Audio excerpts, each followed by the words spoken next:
and welcome to the Books and Three podcast. I am Malika Wright. You may know me from the Malika Wrights channel. This is. Nesa. And it's Mama G. Oh, yes. And I'm just going to let everybody else do a brief introduction of themselves because I'm already on YouTube, so it's easy to find stuff about me. But here are the newcomers to the online space. So, Nesa, let's hear a little bit about you. Like I said, my name's Nesa, and I'm the leader of book club. Beautiful. And I'm Mama G. I'm Gina, also known as Mama G, and I'm Nesa and Malika's mom. Oh, yes. So, this is my mum and my little sister. Grateful to have them on this podcast. This is a podcast that all three of us have come together to start, and we hope that you guys will be on this journey with us. Like I said before, I'm Malika Wright. I run the Malika Wrights channel. I also have various other social medias. So I have my Instagram. I also have Patreon, Substack. So you may know me from there. But without further ado, let's get on with this particular episode because we actually have a lot to get through. So, the book we're going to be discussing today is Rumour Has It by Jill Mansell. And Nesa, do you want to give a brief, spoiler-free summary of Rumour Has It? Because after this point, guys, there will be spoilers. So this is your spoiler-free summary. So Rumour Has It starts off with our main character Tilly. Tilly comes back home to see that her boyfriend has actually left her. Her boyfriend who lives with her has gone to live with his parents, and one of her neighbors confirms this. Tilly goes to confide in her best friend Erin, and Erin calls out this pattern that Tilly regularly does with all of her ex-boyfriends. And we read that Tilly experienced quite a traumatic breakup with one of her, was it her first boyfriend? I think it was like a high school boyfriend. Just a high school boyfriend. And because she broke up with him, he ended up stalking her. So she always feels as though the other party of the relationship has to break up with her instead of her breaking up with them. Tilly finds a job opportunity in Roxborough, and she decides to be a Girl Friday, which is kind of like someone who just helps out around the house. And this is where her romance with Jack starts, and that is practically what the book is about. Okay, that's perfect. So, what I'm going to ask you guys is your first impressions of the novel. Maybe not first impressions because we have finished the novel, but your overall impressions of the novel from a writing standpoint. Not like your personal feelings about the characters and things like that, but from a writing or writer's standpoint, where you're looking at the text and you're seeing, okay, is this good writing? Is this bad writing? What plot devices worked well? What characters were well written? What is your impression of the book overall? Would you score it out of 10? Yeah, I'll probably go first. For me, I think it was a well-written book because it served the audience. Jill knows her audience and she delivered in that sense. So in terms of scoring, I would say for me it would be a nice 8/10. I give it such a high score because Tilly was written to serve the purpose of the novel. Because a lot of the audience, a lot of the people who read Jill Mansell's kind of book, which is chick lit, what they do is they root for a particular character and they want those characters to end up with a particular partner in the book. And that's what Jill did. So we all knew from the beginning, or when Tilly went to Roxborough, where her best friend lives, we all knew that Tilly would end up with Jack. All we were waiting for was how that was going to happen. And I think she delivered in that sense. So yes, for me, it's an 8/10. Okay, so Nesa? I would rate the book a 6.5. Just from it's not a bad written book, but it's just from personal preference too, or are we doing personal preference, or Yeah, just you the can book? do personal You preference can do because personal preference, that's but like only in terms of sort of like how how. the book is written. Yeah. It's not that it was too predictable for my liking, and all of the twists that we had were just so out of the blue, so it didn't really make sense to me. But I feel as though the book was written for its target audience. It was very well I written feel in so that too. sense. Yeah. And looking and apart from that, the book had a lot of comparisons in it that were very familiar. It felt Yes. very familiar. It felt like it almost like slice of life in a way. Yeah. Mm. So that's what I liked about it. But it was too predictable, and it's not something I would really pick up and read. Read again. No. Okay. So on that note, I don't think I'll pick it up and read again because it's quite predictable. Like Nessa said, the story is very straightforward. We know what's going to happen, but I think for me, it's just to see how she pulls it all together. Yeah. Yes. When it comes to a book being predictable, I'm not the biggest. I don't. That's not necessarily my biggest gripe when it comes to books because I think part of the intrigue for a book can be to see how long the author manages to make sure that the reader doesn't catch on. But this isn't that type of book. It doesn't exist in that type of genre. So it was very clear what was going to happen in the novel. However, I think I'm probably going to give it the lowest score out of all of us and go for like a 4.5. Just because the book started off really well, but there were some questionable plot choices that I think brought the book down. Regardless about how I feel about the genre, I don't really like romance at all. I'm not a chick fan, but I think regardless of how I feel about the genre, there were some questionable plot choices. There were some questionable writing choices that I think didn't serve the book. It would have been a lot stronger if certain things had not happened. It felt as if certain plot points were put in because the writer didn't have a way to get out of it, or she just couldn't be bothered to really delve into that issue. Perhaps maybe because it would take away from the lightheartedness of the book, but it deals with some very heavy topics and then uses cop outs. I think Stella's death, we're gonna get to this because we have like a whole little segment around this, but Stella's death is definitely one of those plot points that I feel like it was a huge letdown to the book as a whole. So that's what brings it down from a 5, which I think was a solid 5 overall, to a 4.5. I think there were just certain plot devices. Tilly's last minute game of getting everybody to admit that they'd lied about Jack, unrealistic. I couldn't really even suspend disbelief around that whole thing. Stella's death, completely out of the blue. Just there was not enough build up.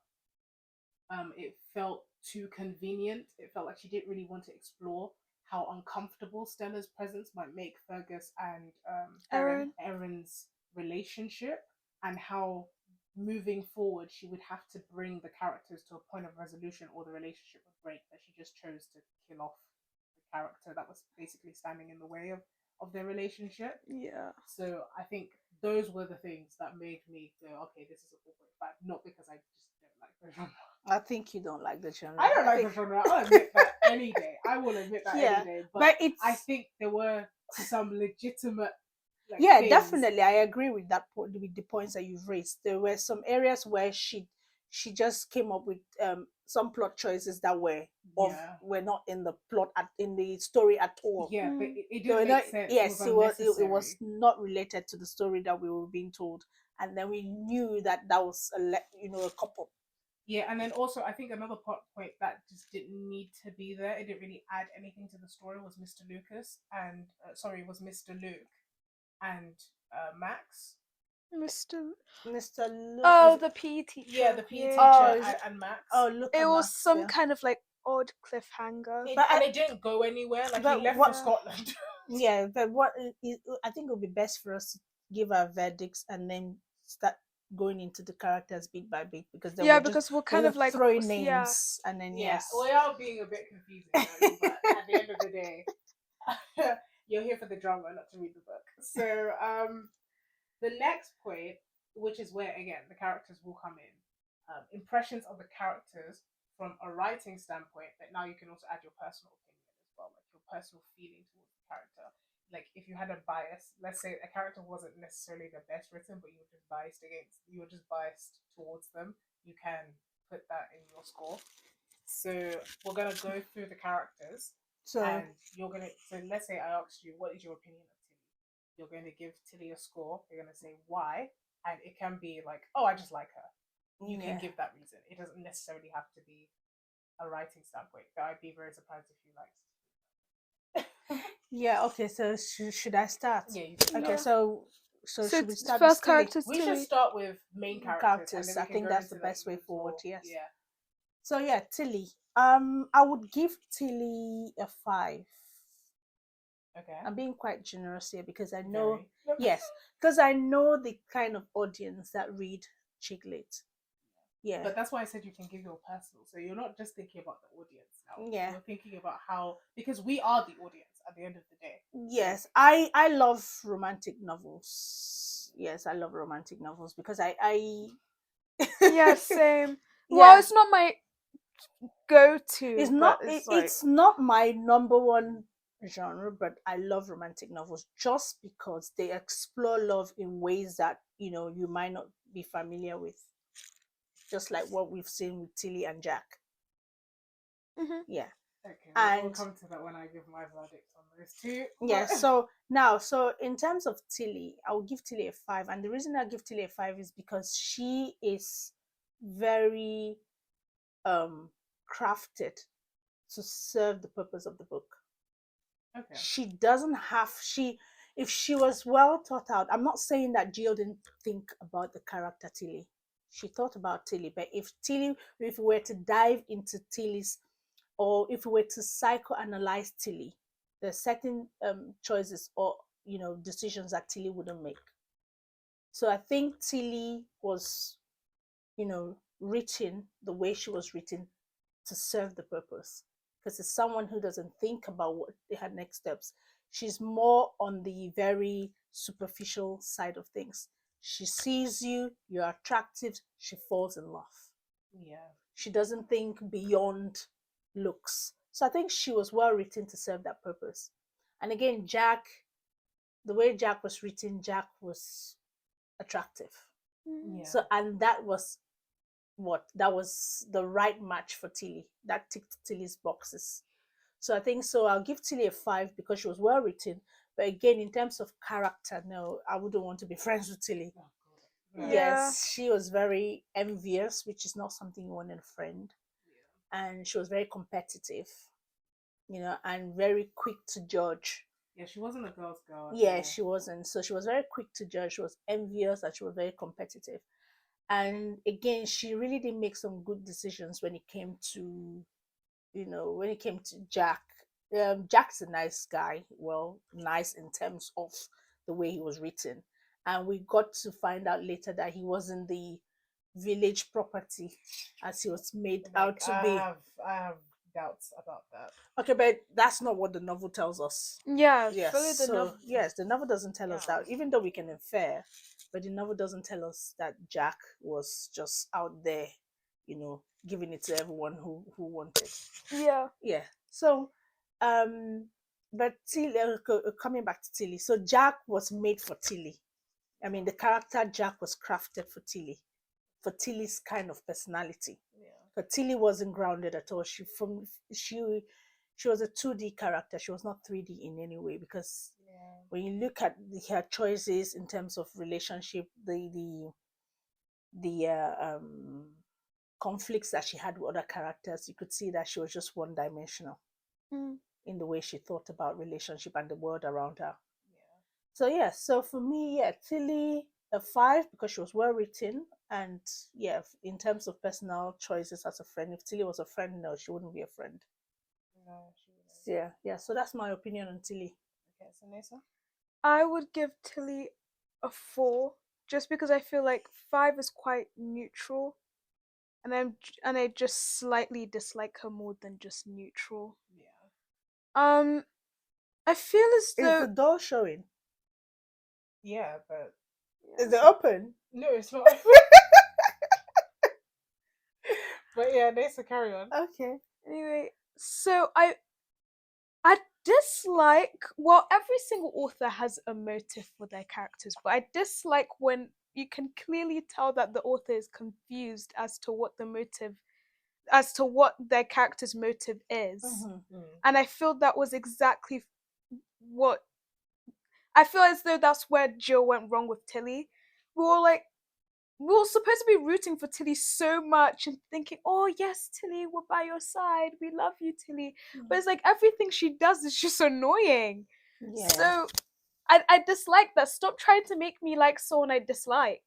Yeah. So that just it was bittersweet. However, I will not give her 3 or a 2 or a 1 because a lot of the things that Tilly did, they're relatable and most people would do them. So it's kind of that annoyance of, oh, why did you do that? Yeah. But I can't be too mad at you because I'd do it too. Yeah, I think it's just the she's just so like silly, but then it's the silliness of being in she's love. She's silly, but then you're also 28 at a young age. She's young. She's young. She's almost a 30-year-old. She's woman. young, but not young enough to be active like this. Yeah. Okay. Like, okay, this was a bit bizarre. If she was 25, maybe I'd give her more of a pass. You're 28. You're a stone throw from 30. Grow up. Yeah. Okay, yeah. Some people are still 50 and behave like they're 25. That's when they're disgusting. Once they're in love. That's so people react to the feeling of being in love differently. There's some people who will tell you, "Oh, I've got butterflies in my stomach." When That's they anxiety, sis. Kick it. No, when they see someone that they love, or someone that they feel that they love. So we all react differently. Some people are aggressive lovers, so they would insult you, they would come at you, they would be your worst enemy, but that's just their way of showing that they're in love with you. So we all respond to love differently. Maybe that's Tilly's own way. I don't know. Tilly's way was like kind of odd. It was like I don't even know how to describe it really. I wouldn't say that Tilly loved Jack. I never got that impression that it was love. She just lusted after him. They had a connection, but she didn't like Jack really as a person. Like, she always found something wrong with his personality. She couldn't figure him out. And so I don't think she loved him. Well, Jack didn't really have much of a personality, let's be honest. Fair, he was just this charming guy that had this dazzling smile all the time. Yeah, but you've got people like that who are charming, have a dazzling smile, and people cock up stories about them. You know what? Whenever I read books like this and they're like, he was so charming, I just wonder what they mean by charming, because a lot of people have like different definitions of charming. Obviously. So I'm thinking like they're saying he's charming, but he could look like a toad, literally. So every single time I read it, I'm like, are you sure he was charming, or is that just your definition of charming? Hot guy in this entire place. They were probably desperate.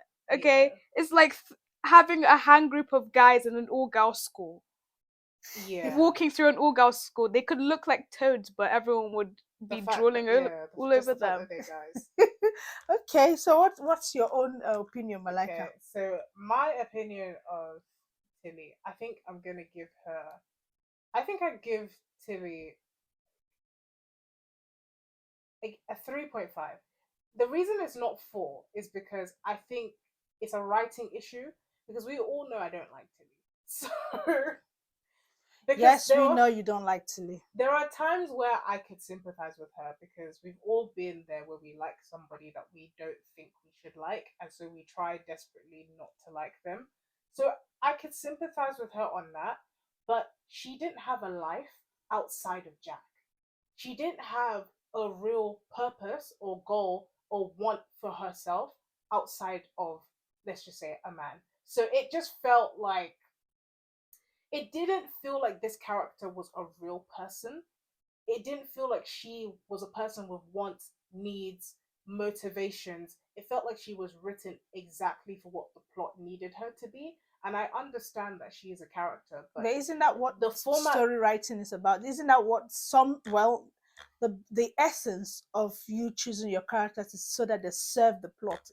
So isn't that To some extent, but functional. remember the novel as an invention lends it sort of has to suspend our disbelief. We have to believe that this could happen. That is the I whole. didn't see how we couldn't. That's the whole format of a novel. So when we have a character who lacks inner motivations outside of this relationship, it feels as if this character is simply just there for the plot purposes and not a person whose life we're watching. Because that's what the novel is supposed to evoke. It's supposed to evoke a snapshot of somebody's life.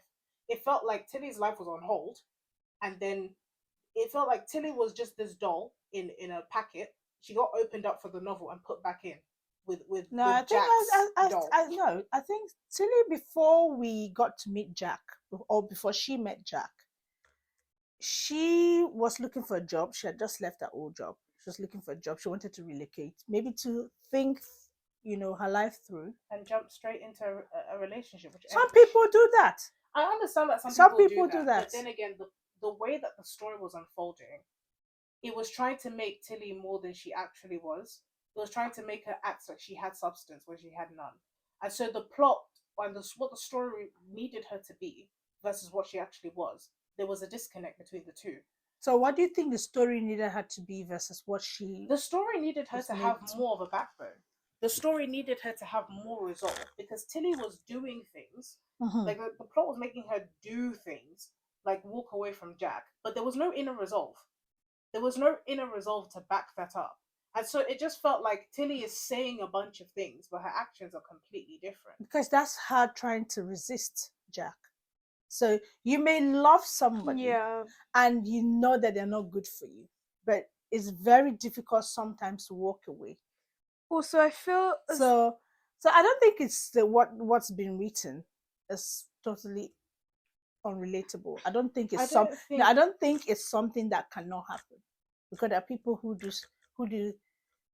love like this. I mean, the way also I don't think that it's Tilly didn't have a life outside of Jack. Yes, I think so it's too. I think it seems that way just because their lives are so entangled and because they're so there's much such close proximity. There seems as though that their life that they don't have lives. Thing. Because the reason why I say this is because look at Erin. Erin is another character, by the way, Tilly's best friend. Look at Erin and Tilly's relationship.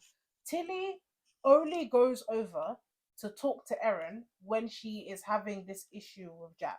Even when Erin is going through her own issue and communicating her own issue, Tilly's thoughts are revolving around Jack.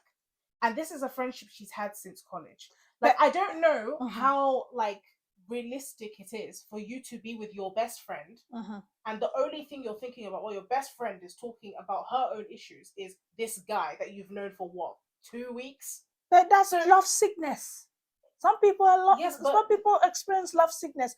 Every other thing doesn't matter, not even their parents. Some people at 28.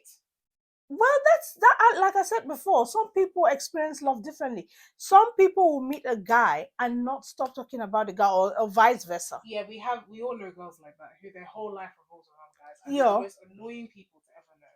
Yeah, likewise, boys. So it's not only girls. So you have some people. I don't want to make it gender specific. Some people love crazily. But I would not use the word love. That is literally just infatuation. No, okay, fine. When infatuation is when we're trying to dig deep. But generally, love is the umbrella term that is used. So some people, if no one says, "Oh, I'm infatuated with you," when they're saying to someone, "I love you." So yeah, that's a bit creepy. It's creepy. It's like when you're looking at it from an outsider's point of view, you're thinking, "No, that's infatuation. That's not love." But if the person is infatuated, because infatuation can feel like love, because your life revolves around that person. Like you've made that person the center of your world. So some people can't sleep, they can't eat, they can't function until that feeling wears out. So people experience love differently. So I don't think Tilly's character was so badly written that I'm not saying it was so badly written again. Like I said, in this segment, we are giving personal opinions. I didn't like Tilly as a person. So Yeah, I didn't like Tilly as a that person either, but also affected my rating because she wasn't likable to me. This is somebody who, like, I understand liking a guy. I've liked a guy before. So it's not like, oh, I don't know what it's like to like. who is this guy? Let's keep to the questions, please. Let's keep to the questions. Nessa, who is this person? Shall not be said. Exactly. Camera. Plead the fifth, hold your peace. Anyway, so, but basically, like I was saying, what I was saying, I know what it's like to like someone. But Okay, onward. But when you like, there is a certain type of maturity that I think you should have at that age, at 28, that Tilly was lacking. So I didn't like her as a person. Also, I feel like when you are with your friends came before the guy. Your friends were with you, especially a friend from university. So imagine they went to university at the age of 18 and now they're 28. They have been friends for a decade. So it's like you and this person have gone through thick and thin together. But when she's having issues, you can't even spare a minute of your thoughts. Like you can't be there for her. We even noted during the book that Tilly visited Erin once during this whole debacle between Erin, Fergus, and Stella. She visited her once. You're living. What's your excuse? I can understand it when Erin was in Roxborough and Tilly was in London. Now you're in Roxborough. She is a walkaway. She is on the high street, the only high street that they have. What's your excuse? She lives above her shop. Yes, so you rightly A said, shop that you go infatuated. into to get dresses. But I didn't like her as a person because your infatuation has made you disregard people. She's not a likable person. But that's what infatuation is. Infatuation No, it's is not. this. Infatuation. Yes, infatuation can make is this sudden rush of intense feelings. They shouldn't make you forget everybody in your life. Obviously that's she didn't. when you have unhealed traumas, and that's what I Tilly guess had. infatuation makes you forget about people, but love doesn't. Yes, so yeah, I think that's a good conclusion, so that we can move on from Tilly. If not, we'll have a whole session onward. Tilly. So I think we're probably gonna go to. We've touched on Jack. Really, he didn't really have much of a personality outside of. No, I can't even. He's unrateable to me. Like no, but Nessa, what you should do is to tell the audience who Jack is, because we keep throwing names, but if you haven't read the book, you'll be a bit confused listening to this. But I think you can pick up that Jack is the main love interest. He's like I said, Jack is the main love interest. Jack is, the womanizer of Roxborough. Village property. Yeah, village property. Yeah, he's a so-called womanizer, quote unquote, according to Jill Mansell. Okay, I really hope she doesn't see this video. Otherwise, that one dislike would be her. So I also named Jack Roxborough's Department of Tourism, if you know what I mean. So apparently, he has slept with most of the women in Roxborough. And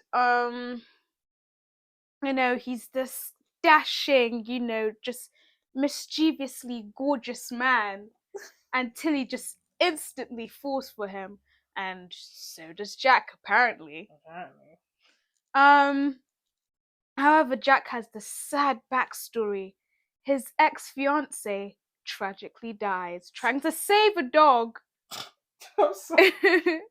No, it's when you say it like that, it just makes it so ridiculous. It's like, of course she did. Trying to save a dog. And she was pregnant at the time. Yeah, she was pregnant trying to save a dog from the shore. Okay, and got, something like swept up or drowned or something along the lines of that. And, Jack has just never been able to heal ever since, rightfully so. And he just, because he's such a catch, he just allows all this women in the town just to, go on dates with him. And because he doesn't end up sleeping with them, apparently, they just have to lie and say, yeah, we did sleep with each other. And all of them just lie continually and everybody thinks that Jack has slept with everybody. Yeah, all the women in the village lie, apparently. Only Yeah. this one guy is truthful. Yeah. Yeah, and he goes on to prove himself to Tilly. You know what? At the end of the book, they end up engaged, even though nothing between them really ever happened, and Never they been in never a really relationship. never was in a relationship. Never been on a date. Yeah, was what I was about to say. But they're engaged by the end of the book, and somehow Tilly, who's trying to resist him, agrees to it. So Yeah, I think that's a beautiful summary of Jack. yeah. Yeah, I think from the beginning, from when we met Jack right to the end. He's just the whole same load of person. nothing, basically. Yeah. So yeah, what's the You next? know that meme where it's like They wanted him so bad to have like a character redemption, but it just went weak. yeah. Okay, it was so bad. You know that meme where the like the guy at the pizza store is like, "Hey Bruno, give me a pizza with nothing," and then someone says nothing. Yeah, that's it. That's basically what Jack is. It's like nothing. Yeah, that's basically what he is. Well, Just a whole bunch of nothing. on to Aaron. Well, okay. What are our thoughts? Aaron, so you start. Okay, I can start. Erin was the character that I actually liked. You know, she was a nice Woohoo! person. That's the first. There had to be at least one. Yes. But, I like Stella, but we'll get to her. Too. Yeah. We'll get to Stella. I definitely liked Erin. I think Erin was a good character. She felt her age. You know, she'd had to look after her sick and dying mother, and so I think that matured her a bit. So she had a more level head than Tilly. I don't know why that didn't rub off on Tilly, but who knows? I don't think anything but Jack rubs off on Tilly. So I think that Erin was a well-written character for the most part. I think she had enough vices to sort of balance out that sweet side. So yeah, she had enough sour to balance out the sweet. I think the plot device with Stella dying, which we'll get to, was made to boost Erin's character, and I don't think it was needed because Erin was already a sweet person, and we already knew that she was a sweet person. A lot more could have been done to show that in subtle ways than having the antagonist die and Erin take care of the antagonist on their dying bed. Like, I don't think Stella needed to die for that to happen. So, yeah, I think overall Erin is just a good character. I'd give her a solid 6. Yeah, I'd give her a solid 6. I was thinking it was an 8. No, I don't think. I think the only character that I might give an 8 is probably Stella, because I think she was probably one of the best written characters in the novel. Yes, so Nasa, what do you think of Erin? Erin has a bitter sweet taste in my mouth. I don't know. I want to like her, but I just can't get myself to really like her. Yeah. I'd give her 5 because it's more neutral. I just feel like it's like in the book that we're reading now, she reminds me so much of Maeve. Yeah. She reminds me so much of Maeve, and it feels like her because she's described to be so backhanded. Yeah, backhanded kindness. Her actions don't match up to what. No, the only time her actions match up to what she does is when Stella is literally dying, and you would actually have to just be a witch to let Stella die and take her husband. So I feel as though that entire thing with Erin taking care of Stella after how vicious Erin was to her it just made me dislike Erin even more. Because it was like, what point are you as the author trying to prove to us that we're supposed to just like Erin because she did that? Or Erin's so sweet, but it reminds you of that person at school who comes off so sweet to the teachers but is a demon behind their backs. Yeah, that's the really vibe that Erin gives me, and I just don't like her. I actually really get that because I agree with you to some extent. That's why I keep hitting on that plot point of Stella dying, because it was so unnecessary, and I think it even had, again, for Nasa, an adverse effect. Where I think Erin, you and I liked Erin until that began to surface that Stella was kind of on the road to death. And I think that was what even made me go, oh And I of really- Cancer of all things. Like, We'll what? get to it. We'll get to it. We'll get to it. Yeah, so yours is a 5, Malika's is 5. 6. Okay, yeah. For me, I'll give Erin an 8. It's Okay. high ratings. high. Yes, same, very similar to what I gave Tilly. And the reason I'll give Erin an 8 because she is a very good friend. Yeah. She is. Yes, Erin was a good friend to Tilly, and she overall is a kind-hearted person, regardless of what you guys, have said about her.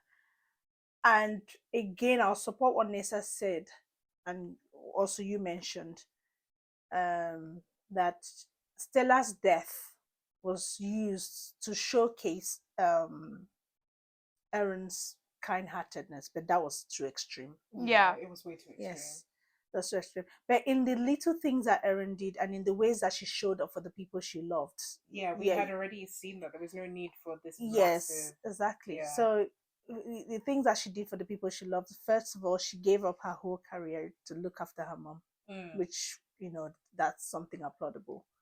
She also, when her mom passed, she decided she could have abandoned the store, the shop, and gone and chased her own dreams. And returned to Paris. Yes, but she decided to keep on, keep the shop open just to maybe keep her mom's legacy. Yeah. And then she, while she was there, and I think she also said in the book that she had set down roots there. So yes, so she took her time to really make sure that Fergus, which is another character, that Fergus is Stella's ex-husband. Yeah, we'll get to Stella. Yeah, we'll get to Stella, and we'll definitely get to Fergus. So she took her time to make sure that she knew what she was about to enter with Fergus, even though she knew that Stella was very confrontational. Oh, just focus on Erin for the second, because that's leading into our next segment. We're going to take a brief break from character analysis to go into dilemma time. Okay, yeah. So, but even though she knew, she made sure that the lines were drawn in. When I say the lines were drawn, I mean Stella and Fergus were no longer together. Yeah. So I think she did all she could.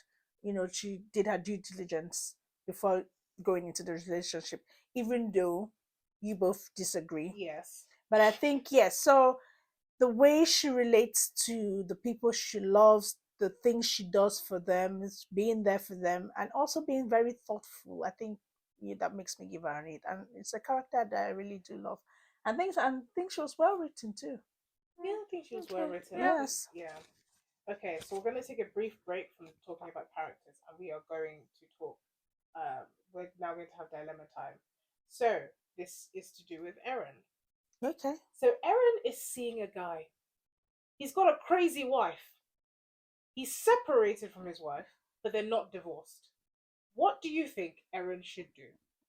So, Mum, Erin, 28, Fergus, in his 40s, probably. Early 40s.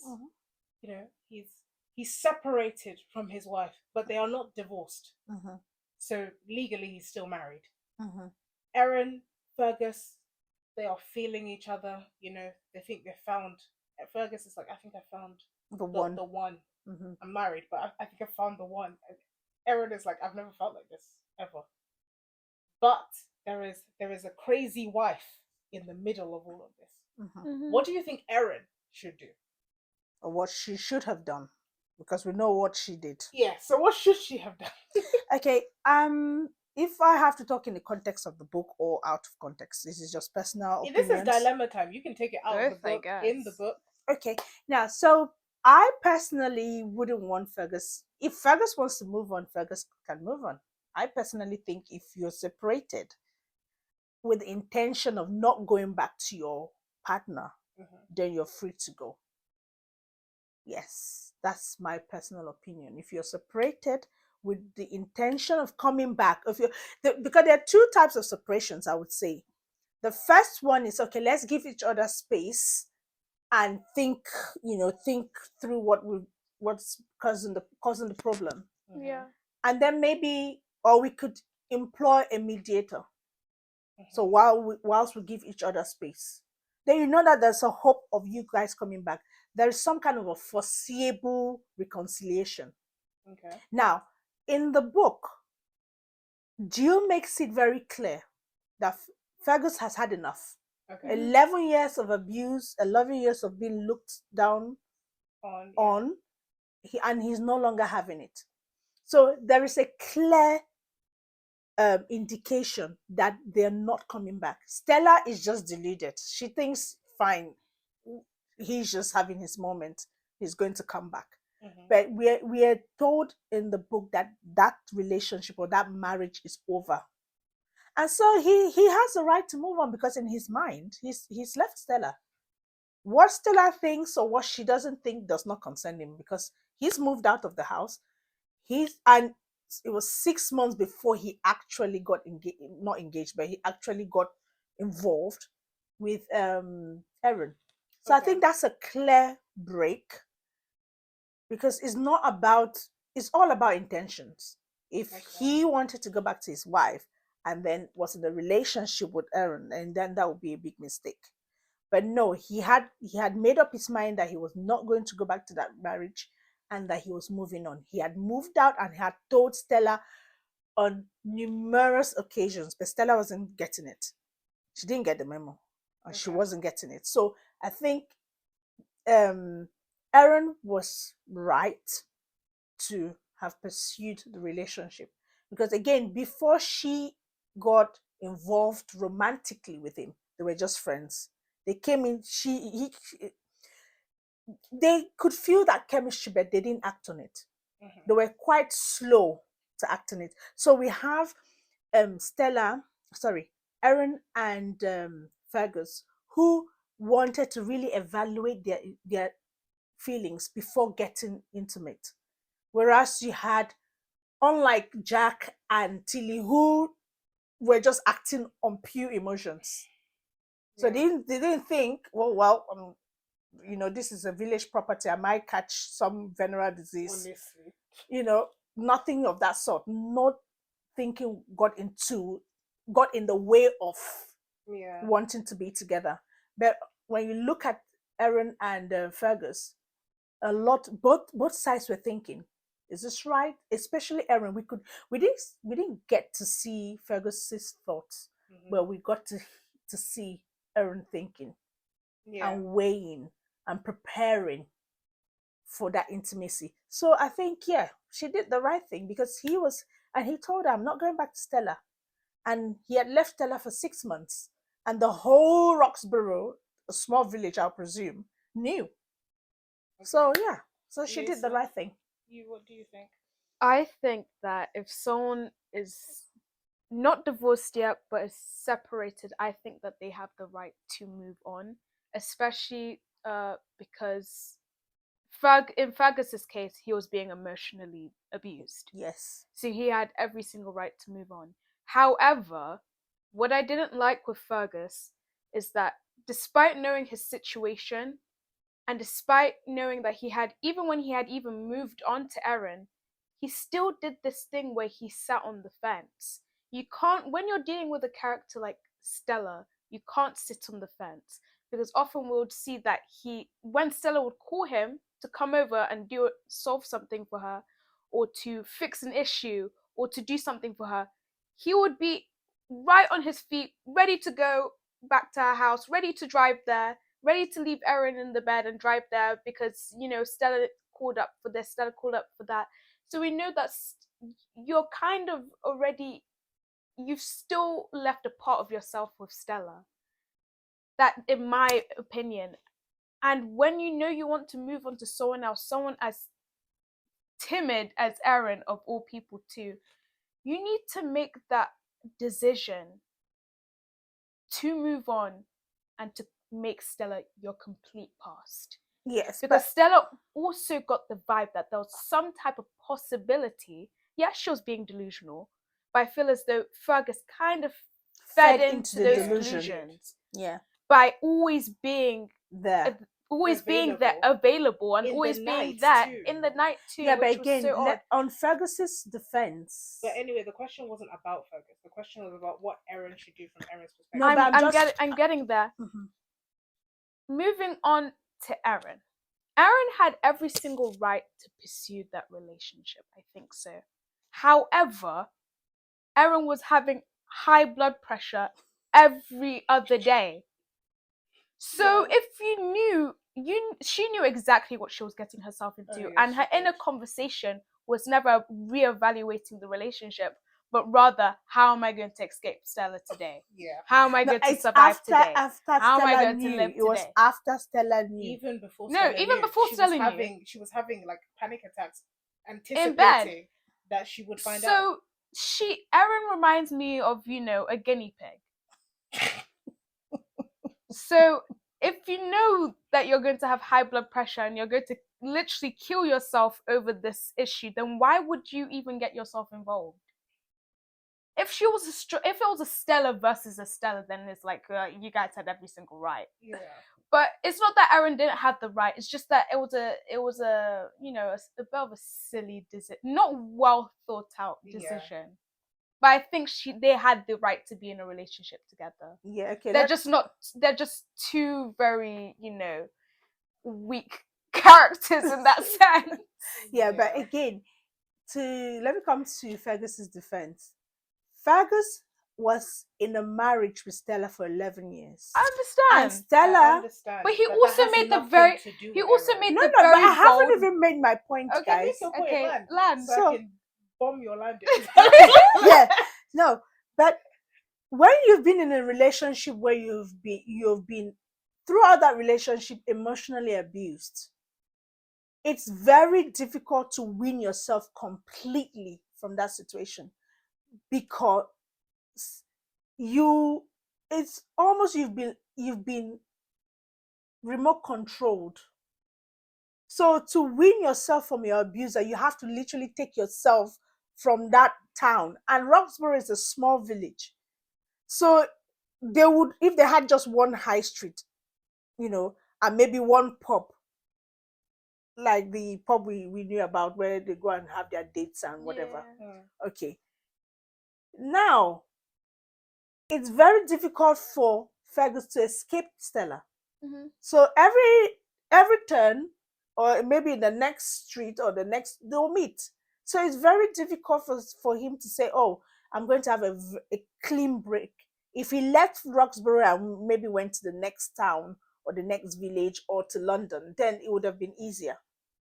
So it's very, very difficult to win yourself off your abuser completely, because there'll be remnants of that abuse.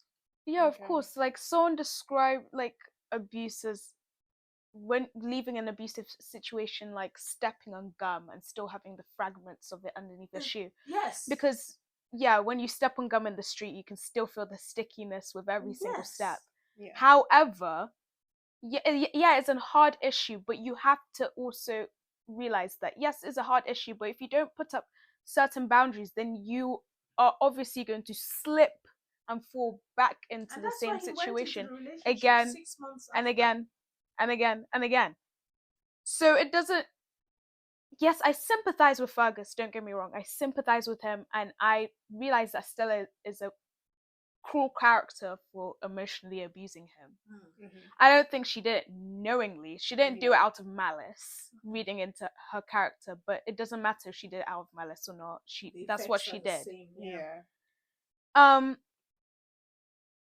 But if Fergus is going to make a bold enough move to go out with Erin, then he also needs to make a bold enough step to put up certain boundaries in order to keep and save that relationship with Erin. And the only reason why that relationship didn't break down is because Stella died. Literally. Yes. Yeah. I think that's where she cocked up. Yeah.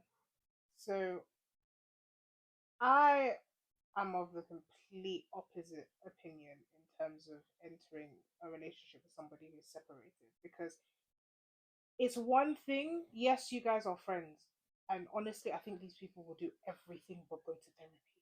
It's like you will enter a relationship, you will do everything but go and speak to a therapist. It's like, and so my issue with this relationship, with Erin and Fergus's relationship, I liked them as a couple. I was rooting for them as a couple, but I had some fundamental issues. First of all, you are separated, not divorced.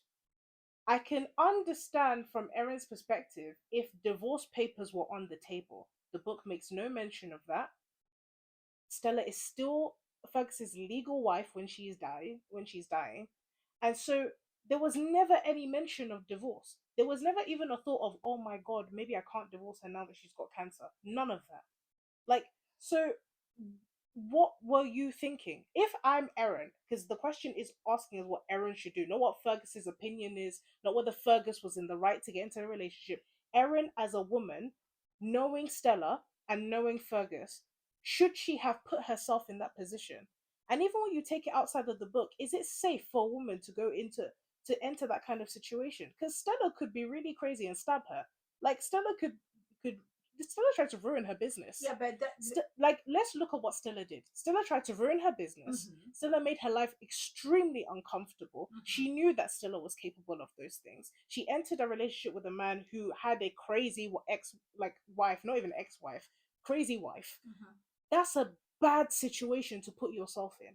So is it about the situation or just overall you shouldn't be with someone who's just separated and not divorced? Because you could still be with someone who is divorced and the ex-wife or ex. Of course, but yeah, then because there that's are still there are far more legal steps you can take with someone who is divorced than someone who is separated. Oh yes, you can give someone an injection if you're separated. Yes, but if the person is divorced, there's a lot more for you. There's a lot more ground for you to go. Why was almost everyone in town listening to Stella? Because, well, they're not divorced. So it was easy for Stella to make Erin look like a mistress.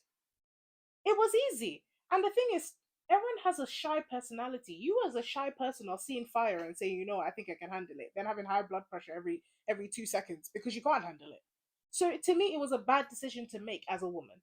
As somebody, it was a lack of self-love. And that's what Erin suffered from. A lot. A lack of self-love, a lack of self-respect. Because first of all, if you respect yourself, you're not going to put yourself... Divorce your wife first. Divorce your wife and show me you're committed.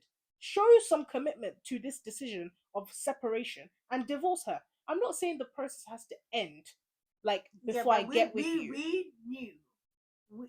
I don't know if it was mentioned in the book or we just inferred that Fergus would divorce. It was never mentioned. We just assumed that he was, because he got into another relationship. But he made no mention of it. Erin made no mention of it. Yeah, but we got told that relationship was over by Fergus. Yes, but who else? Okay, so you just believe anything that a guy says when he wants to sleep with you? You just believe anything he says? But Fergus wasn't keen on sleeping with Erin. That was not the impression we got when they first met, and even the first few times. They knew it would happen. They both wanted it to happen. Good, of course. If they're in a relationship. But the point is... But they knew it would happen. But it wasn't the first thing on their minds. No, it wasn't the first thing on their mind. But that makes it even worse. Because if sex is not the first thing on your mind, you have a little bit of time to think about the situation you're both in. And it was a wrong decision to get into that situation. Yeah, but that's why whether you slice it, you kept it low key. So you lived your life in secrecy because you couldn't just go about it the hard way. It's like taking the easy road out and then suffering with high blood pressure. Yeah, anyway. Like, at the end of the day, it's a bad decision to make. I don't care how you slice it. If you're gonna put yourself in a stressful situation, I'm sorry, like, looking at it from Stella's perspective, she had every right to think Erin was a mistress. She had every right. But she knew they were separated. Whether or not they were separated, you're not divorced from that woman. She's still legally your wife. Yeah, and but when you have it, me as a woman, if a guy came up to me, you're separated from your wife, we both like each other, I really like you, but you are not separated. Your wife is crazy. She thinks you're cheating on her with somebody, and you want me to enter a relationship with you, and there are no divorce papers on the table. You've got to be crazy. I love myself way too much.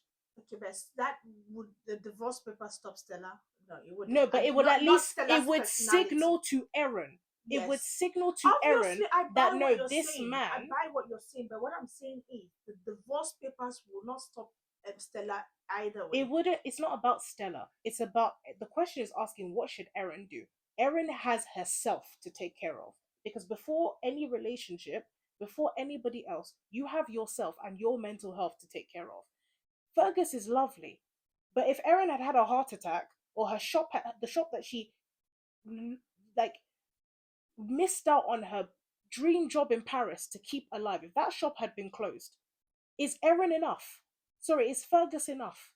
Okay, is Fergus worth it? No. Losing everything, losing your public reputation, being known as the mistress, having to fight for your reputation, being scared to go to the hospital to take your pills because you're scared of people's opinions. Is it worth it for one man? Okay, now we get your opinion, and you got us. So we could stay here on this debate. But we could stay yeah. on this mountain forever. So let's move Yeah. on quickly. I think we would definitely keep Stella's character for another segment. Yeah. Yes. Yeah. It will definitely, because we have a lot to talk about Stella. I think Yeah. Stella is just one of those characters. Stella and Max. Yes. Those are just two characters that were so well written. Yes. and They were complex. Yeah, I think they deserve their own segments. They really Yeah. do. So Yes. okay, we're gonna save the second half of this because there's like a whole second half. I'm gonna save it for the next video. Yeah, for the next Okay. video. I will just jump straight to the outro. Thank you so much, guys, for watching this episode. I hope you've enjoyed it as much as we have. Yeah. Yes, definitely Gotten enjoyed like it. a view of what our book clubs are like. We read maybe one chapter. We're supposed to read 3 chapters every single book club. We read maybe one chapter and then argue for the rest. Yeah. So Nessa, yeah, I think it would be good for you to talk about our book club. Yeah, just briefly before we close. Okay, so our book club is done daily. We used to have them in the evenings. We do them in the mornings now. We read a chapter each, 3 chapters a day. We never really make it to this even half of the first because we're arguing so much and discussing because we digress to one topic and then we digress on that topic and then digress on that one and so on, so on, so on, so on, so on, so on, so on. Yeah. So if we're lucky, we do 3 chapters. Yeah, it's just a lot of reading and discussion, really. Yeah, and Just- the book club was my idea, but Nessa is the one that runs it. I've always been an avid reader. I've always read from a very young age. My dad introduced me to books, and which I've done also to my girls. And I have a son who also reads, so we're a reading family. And we've always read and discussed books that we've read. So we decided, why not have a book club? Because just like what you've witnessed here, that's just how our book clubs are, and a little bit louder. Yeah. Yes, so we talk about so many things, and the beauty about the book club is we only deal with books that talk about life. So we don't deal with other genres besides what Like chick lit, slice of life, all that stuff. Yes. So it gives us the opportunity to talk about things that really matter to us, things that may be a bit controversial to talk about outside characters. So as a mom, it's a good platform for me to talk about issues that would affect the girls and young, that would affect the girls and my son. So topics that will be a bit difficult to broach outside, characters. Yeah. So like relationships, like what you've just witnessed, what you've just witnessed here, relationships, the different types of relationships that are out there now. Yeah. And again, what else do we talk about? We talk about sex. Yeah. As discussed, in the book, and then I use this as an opportunity to really educate them so they don't go out there with the wrong impression of what these things are meant to be. Yeah. So, and what else do we talk about? We talk about marriages. Yeah, we just just talk any about like topic, navigating Yeah, workspace, navigating relationships. Ships. We talk about and relationships, not just romantic relationships, friendships, parent to child relationships. Like one of the things we're going to talk about in the next segment is literally parent to child relationships and how to navigate it when it gets a little bit complicated. So we talk about all of these things, and again, I think the discussions that we have at home as has given us this opportunity to talk about any and everything. So there isn't any taboo topic. We talk about every and anything. Yeah. And I'm really happy that we were able to share this. We did it. We've done this for years. Yeah, we have. And then we're able to now share this with the world, which for me it's a wonderful thing. Yeah. Yes. So thank you guys for watching. I hope that you guys have enjoyed it. I hope you guys have had, like I've said before, as much fun as we have had, and I hope that you guys stick with us. Get to know more about us by watching us. Yes, everyone, we're just gonna. That's Mama G. Yes. This is Nasa, and Yep. I am Malika Lights. So yeah, you can find us on Instagram. You can find us on TikTok.